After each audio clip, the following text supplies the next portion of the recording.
Hello folks, this is Sullla once again. You're listening to a video for League of Legends. This game is going to be featuring Morgana, with me playing as Morgana, and it's taken from one of our Tuesday YouTube night custom games.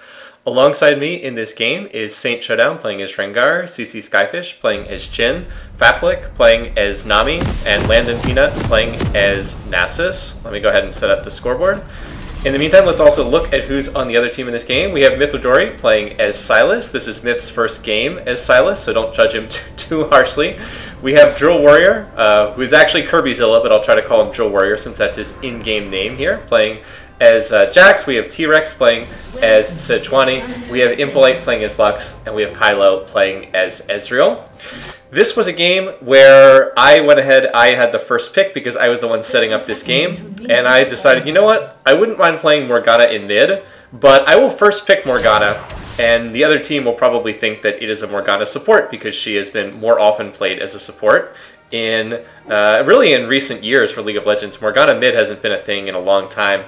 That said, she is very playable mid. She's not top tier by any means, but she's certainly playable in mid. And she does bring a lot of strengths to a team comp. In particular, Morgana is pretty good against melee AP champions, which by dumb luck happens to be what Myth is playing in this game. He's playing Silas, who's melee plus AP. She is very good at shutting down enemy engages that rely on some kind of a skill that deals magic damage due to her Black Shield. This is, of course, why she is often played as a support, because Black Shield is really good, and you can get a lot of the value of this skill out of it by playing as a support instead of needing to be in a solo lane and taking farm. But she's a good farmer, she's a good team fighter. She doesn't have much in the way of mobility, but she does bring the Black Shield, and her ultimate is quite good in team fights. And she does bring a fair amount of crowd control to the team. So she has her strengths. Like I said, not top tier, but certainly playable. Alright, so just to give you a quick rundown of the matchups, again, we've got Nasus against Jax up here in top lane. I am playing in mid as Morgana against Silas. In the bottom lane, we have a Jhin Nami lane, and Faflick's computer is really slow, so he is often slow getting into this game, but he will be here. Jhin and Nami up against Ezreal and Lux, and then, as we mentioned before, we have Rengar jungling on one side and Sejuani on the other side. Alright, so let me first go through and talk a little bit about the passive on Morgana. This is Soul Siphon. She has had this passive in one form or another for a very long time. Morgana heals for spell damage she deals to champions, large minions, and large monsters. So she has innate spell vamp that she just gets by virtue of being Morgana. It does not give you more details here on the passive that I'm highlighting, but it is, I believe it's 20% of the damage she deals. Again, doesn't work on little minions, doesn't work on the basic creeps like, you know, purple caster minion. I guess there's no purple caster minions anymore, but doesn't work on the normal creeps. But it will work on the, let's see, it will work on champions, large minions, and large monsters. So it will work on, I believe, the cannons, as well as the big monsters and epic monsters. So like right there, yeah, it works on cannons because you just saw me fire my Q into the cannon minion, and you might have seen I got a small amount of health back. And it looks like it was 20% because they did about 100 damage and they got about 20 life back. So nothing too consequential, but if you are consistently harassing an enemy champion and getting damage out of it, then you will be able to get some spell vamp back. You used to be able to get it back from putting your pool on the minions. You don't get that on like the caster minions. You don't get that anymore. And sadly, I miss out on some of the farm because I don't do a great job against those caster minions. Alright, other skills from Morgana. Let's start with her Q. This is her Dark Binding. You might have seen I put a point in this at level 1. It is one of the better 1-point crowd control skills in the game. Dark Binding fires a bolt of dark energy, roots the first enemy hit for 2 seconds, and deals magic damage. It is on, I believe, an 11-second cooldown. Right around that. It's how much CDR do I have right now on Morgana? I have 5%. Okay, so it looks like, yeah, it looks like it's on an 11-second cooldown. This is a great skill. You do not get a longer root duration by putting more points in the skill, but you do get more damage, and this skill deals a lot of damage as you put more points in it. Right here, you see me taking a bad trade with Myth. Oh, and it says Sejuani disconnected, but T-Rex was still here.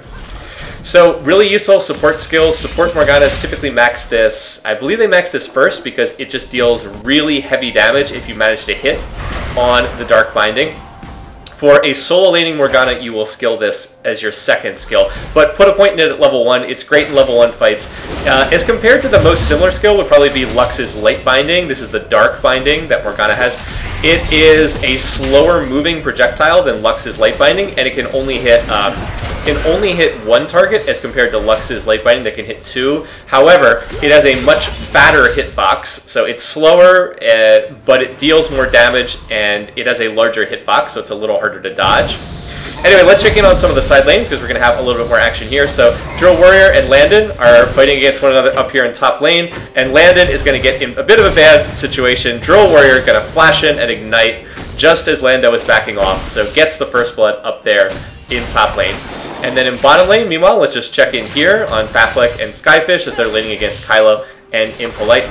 They are going to be looking to, well, I think they're just looking to farm for the moment. Blue team's kind of on the back foot because Faflick was gone for like the first 2.5 minutes of the game. You can see he's a little under-leveled. He's only level 3 right here. So it looks like we're going to have Saint come in here. Unfortunately, we're going to see Nami get rooted, and that's going to be enough to get the kill with Lux's Ignite, but then Saint picks up a kill on the back end. So it is a 1-for-1 right there. Honestly, probably better for the red team because they did not have jungler presence and they were still able to go 1-for-1. So Impolite did a nice job hitting the Light Binding, but then could not manage to escape out of the lane afterwards. Anyway, you might have guessed I did play in this game. I also watched this on the replay, so I did know when to go check the other lanes or when there was going to be more action. Overall, it was fairly quiet in the early game, though. Right now, I wanted to back in this lane, but I also knew if I backed that Nith would be able to shove into my lane, but now I'm truly down to no mana, so I am going to have to back, and he is actually going to get the advantage of... See, right now we're even in farm, 44-46. I probably should be ahead, honestly, because this matchup favors me, but because I'm out of mana, because I have to go back to lane first, Nith is going to shove into my tower, and he's going to deny me some minions, and he will get a slight lead in farm out of the lane as a result of this. Okay, so let's get back to Morgana's skill, shall we? I mentioned that you put a point in her Q at level 1 first, and but you leave it there and you skill it second. The skill that you actually level up first as a laning Morgana is her W, her Tormented Soil. This is, again, similar to Lux's Pool, Lux's Lucent Singularity, but for Morgana, it is called Tormented Soil. Curses an area for 5 seconds. Enemies on the cursed ground are dealt magic damage every second based on the enemy's missing health. If they're lower on health, the Tormented Soil deals more damage. And you can see every time Soul Siphon heals Morgana, Tormented Soil's cooldown is reduced by 5%, so that's nice. Also, watch this. This is super sad. I'm waiting. Oh my god. #1 cannon minion. The cannons are worth enough that it is worthwhile to fire the Q just to make sure you get it, because it deals a lot more damage than an auto attack. But I still missed it anyway. So differences again between Morgana's W and Lux's Pool, which is Lux's E skill. The Morgana one lasts a little bit long. Well, the Morgana one lasts, I believe, the same amount of time. I think they're both 5 seconds. But Lux's deals damage when you trigger it. Morgana's deals damage each second, deals damage over time. And of course, it does get that Soul Siphon. Now, right here, I actually hit Myth in a Binding, and then so I use my Q, and then I follow it with my W. Very basic combo, pretty simple, how you generally play Morgana. You hit the Binding, and then you follow it up with the W. W is great because it is really good at farming minions, like right there. The key thing is once you hit level 3, or excuse me, not level 3, 3 points in her W, it will kill the caster minions in one cast. It will not kill the melee minions, but it will kill the caster minions in one cast. Just make sure they're not moving around, drop your Tormented Soil on them, and they will die in one cast. Not so useful for enemy champions because they're not just going to stand there in the pool. They will move out of the way, but if you can CC them in some way, I mean, most commonly with their Dark Binding on Q, but if you can CC them in some other way, the Tormented Soil does a lot of damage.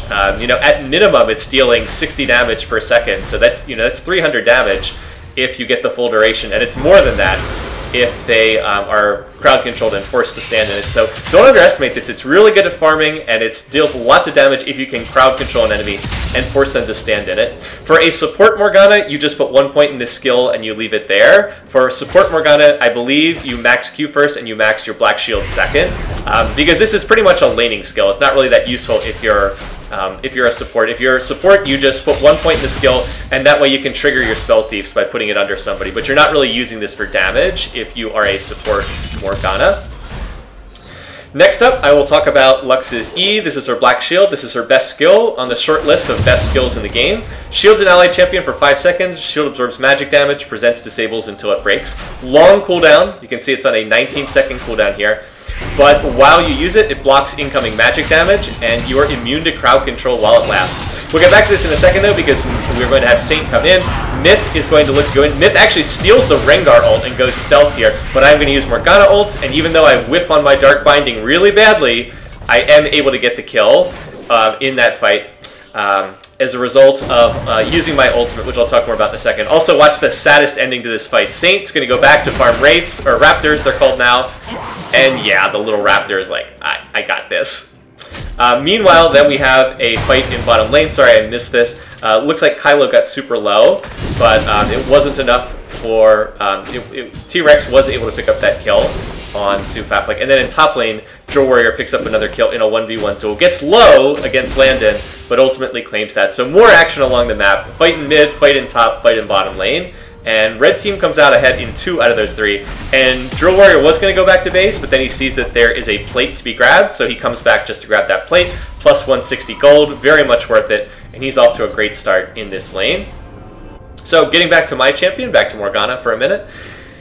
Black Shield is the reason why Morgana is played as a support. Just a fantastic skill. Like I said, it absorbs magic damage, and as long as the shield is not broken, you are immune to crowd control that is based on magic damage. So many of the most irritating skills in the game can be blocked with this. If Thresh is trying to hook you, Black Shield, it does nothing. If Alistar flashes in to pulverize you, Black Shield, nothing happens. It is just a tremendous skill.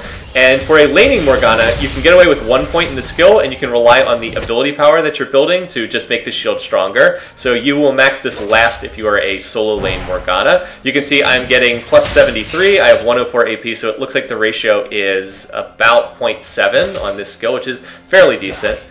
And let's see, what's the ratio? Oh, so here's the ratio. Look at the ratio on her Q. I believe it's a 0.9 ratio.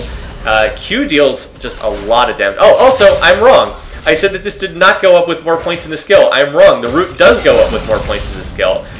They have changed that since the last time I played Morg. So yeah, now it's at 2.25, and this now explains why supports max their Q first, because they get a longer root duration.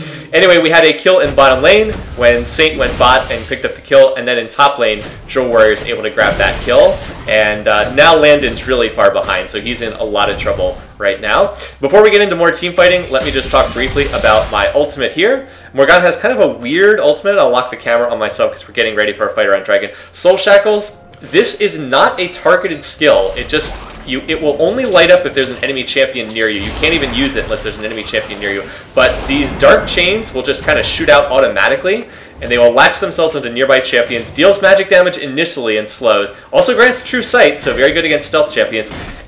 So the chains will latch on, and then after 3 seconds, enemy champs are dealt additional magic damage and stunned. So enemy champs can break the chains just by walking away. So there's an initial damage, and then if you can keep the chains locked onto them for 3 seconds, there is a stun effect at the end of it. It's a weird skill to use. There aren't really many other skills that work like this, but you're going to get a chance to see me using this skill again in a second here. So we are going to look to go in. Myth is going to look to engage on me. So I'm going to pop my ult. I'm then going to use my Stopwatch, which we'll talk more about in a second.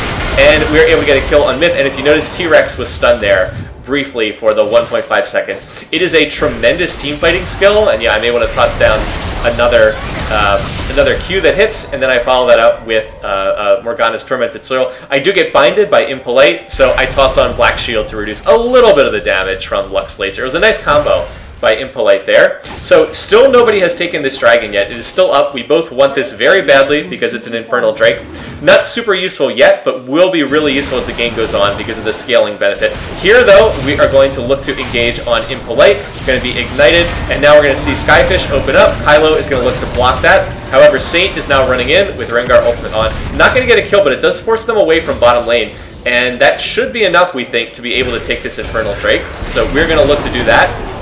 And even though the team is well aware that we're here, T-Rex is low. We didn't know where she was, but she was not nearby, and so that's going to be a fine dragon take for us. Now, I want to go back and watch this fight in top lane, because this is pretty important here. So let's go back. Landon had popped his ult. This tower is super low. Drill Warrior really wanted to finish it off, but Drill Warrior just picks a fight when Nasus ult is running, and you don't really want to do that because Wither is really good at shutting down attack speed champions. And so Landon does pick up that kill and actually gets the shutdown. It is a 700 gold shutdown. So that was just a huge sequence for my team.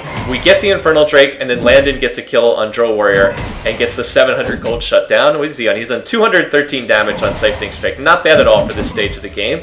And he's still behind. Oh, well, here's the thing. I've got to reset the matchups. Every time I rewind, it resets the matchups. But I'll just go ahead and do that right now so you guys can see that.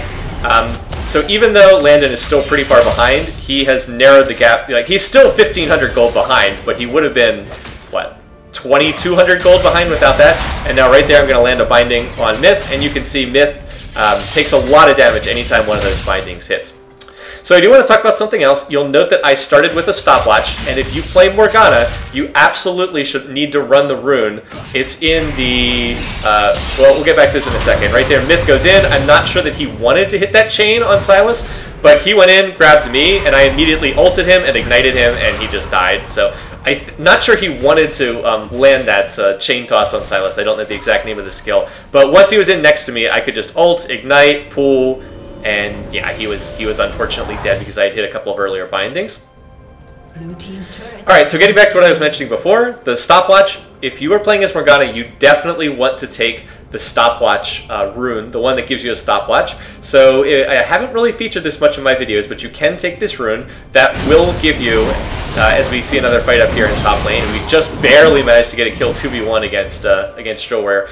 You can take a rune that will give you one free stopwatch. It doesn't unlock until I believe the 10-minute mark, somewhere around there. It's around 10 to 12 minutes. You only get one use. After that, it is a broken stopwatch, but you can upgrade it into a Zanya's Hourglass, or you can upgrade it into a Guardian Angel, is the other thing it will upgrade into. And for Morgana, Zanya's is one of her key items. I am going Luden's Echo, and then going into Zanya's Hourglass next. Reason why it is so good is her ultimate, her Soul Shackles, requires you to be in the middle of the enemy team. And Morgana's not very tanky, so if you just run into the middle of the enemy team, they're just going to focus you and kill you before your Soul Shackles triggers after the 3 seconds. So usually what Morgana will do is flash into the middle of the enemy team. Right when they try to focus her, pop Zanya's, you get the 2 seconds of stasis where you can't be targeted, and then that allows your Soul Shackles to go off. It is just crucial to her gameplay. It is pretty much her most important item. For laning Morgana, you want Luden's, and then you follow that up by going for Zanya's after that. But if you're playing support Morgana, you need to prioritize Zanya's pretty highly. After your support item, it's probably your next item that you complete. So really important, it saves you a lot of gold, so do pick that up. Make sure to pick up that rune if you're playing Morgana. Anyone who's played her is probably familiar with this already, but hey, there's always people who are learning, new champs, who are watching this stuff. In terms of the overall game, my team is ahead. And Myth is going to get pulled. He's going to unfortunately dash right into a Dark Binding. And once that happens, he has no way to get out. And then we get a great fight in bottom lane as well, as Saint goes and ganks the bottom lane, picks up a double kill, and that puts us in really nice shape. So what are we going to do now? Well, we could look to shove bottom tower. Instead, we are going to look to try to take mid, because unfortunately Myth dashed into one of my Dark Bindings, and then I was able to follow it up and pick up the kill on him. So that opens up mid lane for us, and now I'm going to look to shove this. I've got Saint and Faflick coming up here. Faflick doing a nice job clearing out that Vision Ward, and we should be able to get this before anyone on red team can get back. Now, the problem is, for us at least, is Drow Warrior is getting ridiculously strong. None of us can really fight him 1v1. We can only deal with the Jax if we send multiple people. And this is what Jax does. I mean, he gets really strong as the game goes on. He has some of the best late game scaling of anyone. So we're feeling pretty comfortable about our position in the other lanes, but we do not really have an answer for Drow Warrior's Jax, other than to try to send multiple people towards him. I do like the build that Landon is doing here. He has rushed an early Frozen Heart. Very good against Jax. And he also, fortunately, by playing as Nasus, he does have Wither, which is great against any champion that relies on attack speed. It is not so great against Ezreal, since Ezreal doesn't, as an AD, Ezreal doesn't really use attack speed that much, but it is very good against Jax, who relies heavily on having high attack speed once he gets his passive stacked up there. So we're in good shape overall in the game. We just need to find some way to deal with the Jax split push, and if we can do that, we'll be in reasonably good shape. Right there you see the Tormented Soil, a really great farming tool. As you get more AP, continues to get more useful. So let's watch this fight in bottom lane. T-Rex is going to look to initiate. Faflick hits a bubble, and then Saint just goes in and takes out about half of Kylo's health. Skyfish is going to get that initial kill. Meanwhile, Saint has now come out of the brush again. I have come down from mid.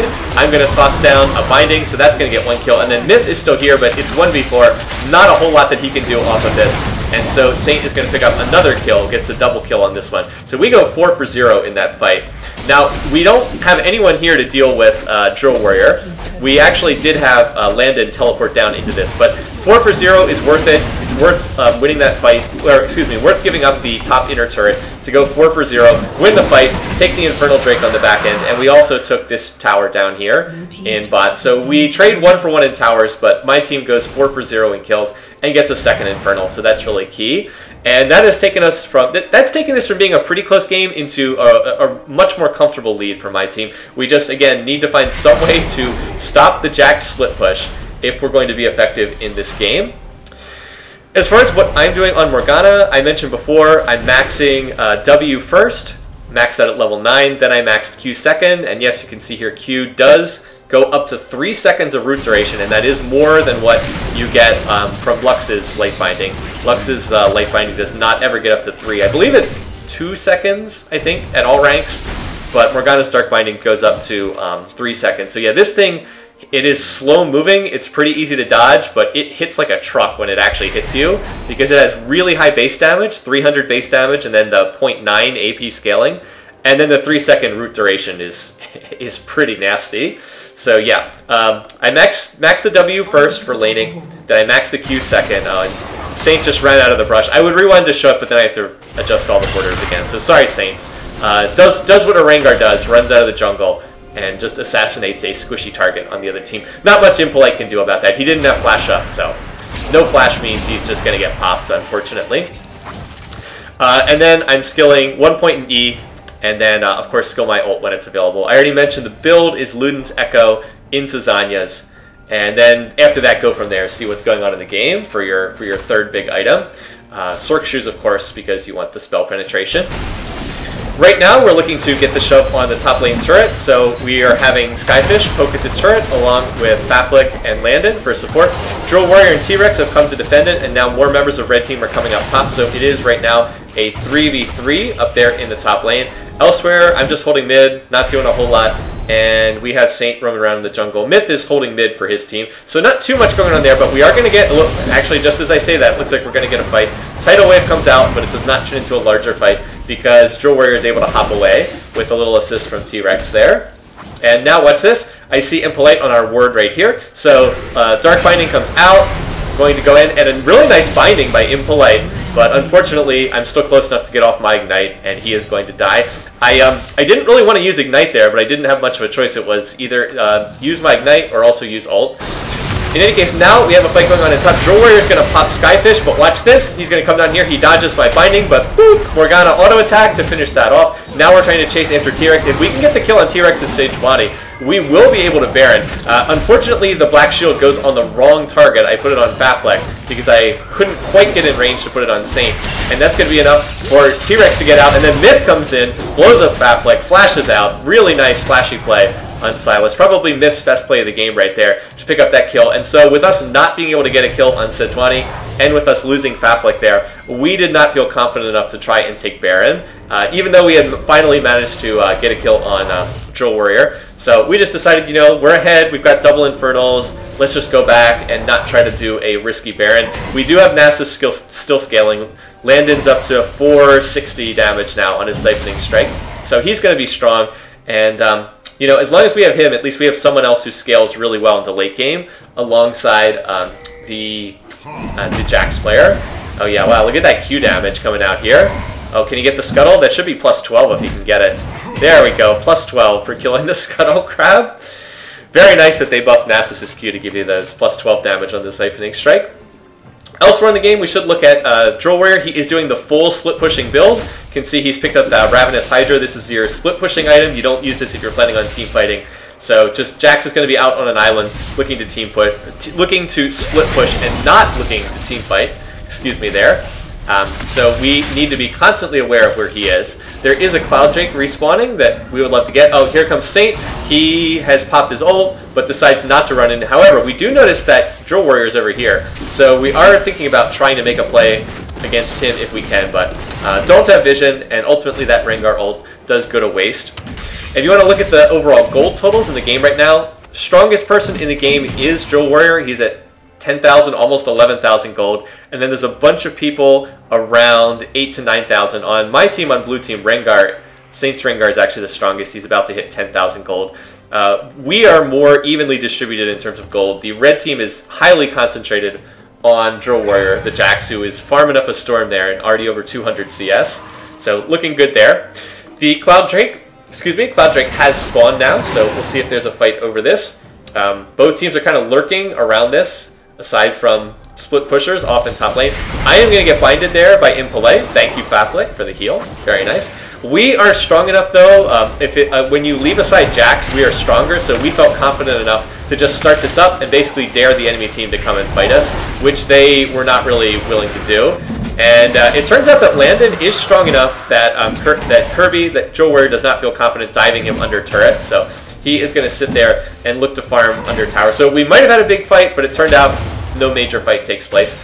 Right now, we knew that Drill Warrior was right here at the blue buff, so we're going to try to ambush him, and unfortunately my binding is going to hit the golem, and not quite enough. So I made two mistakes there. My binding hit the golem and did not hit Drill Warrior, and my black shield went unused in that fight. I was trying to get it off on Saint, but I wasn't able to drop it on him fast enough. So we do lose Saint there, which would make it difficult to Baron. However, we have a new fight going on here. Landon's getting engaged on, but it's a really nice tidal wave by Faflick.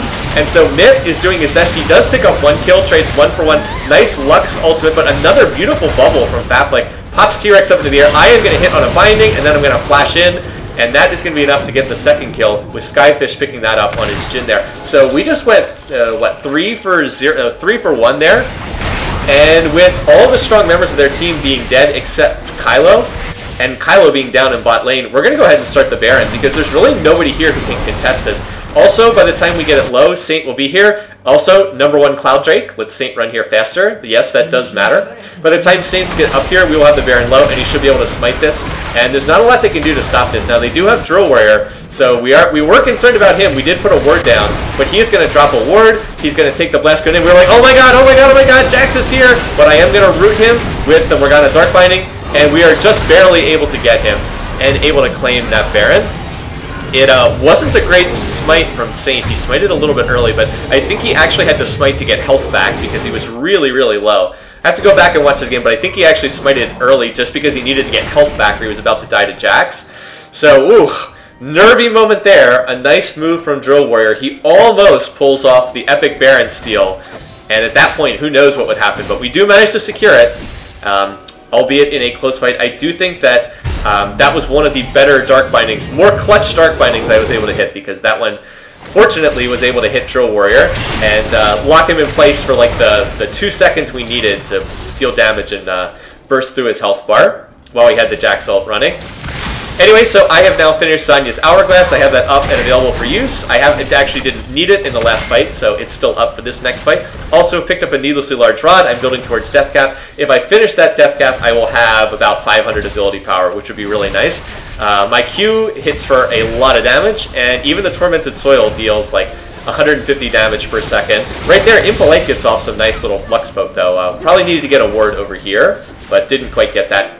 We were using the Baron buff to try and shove this bottom lane, and right there, Landon and Skyfish are going to combine to get a kill on Drill Warrior, and that just sets up the rest of the fight. Saint runs in, unfortunately pops Impolite. Impolite just can't really fight that. Guardian Angel triggered, but we're just rolling over this tower right now. Kylo's Ezreal ult is just a touch early right there.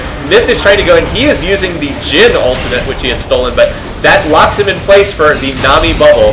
Faflick's able to pop him up in the air, and so I end up scoring 2 more kills. I actually go legendary on the game here, and there's no one really to stop us. At this point, with the Baron buff, we have just snowballed ahead. We were able to play that fight pretty well. The only one who went down in the fight was Saint, but Saint had a Guardian Angel. That's why he was able to run forward so aggressively. I just barely missed a Dark Binding on Kylo there. Almost certainly would have killed him. And now we're just looking to knock over the towers. Now their team is getting ready to revive, so we have to be a little bit careful here.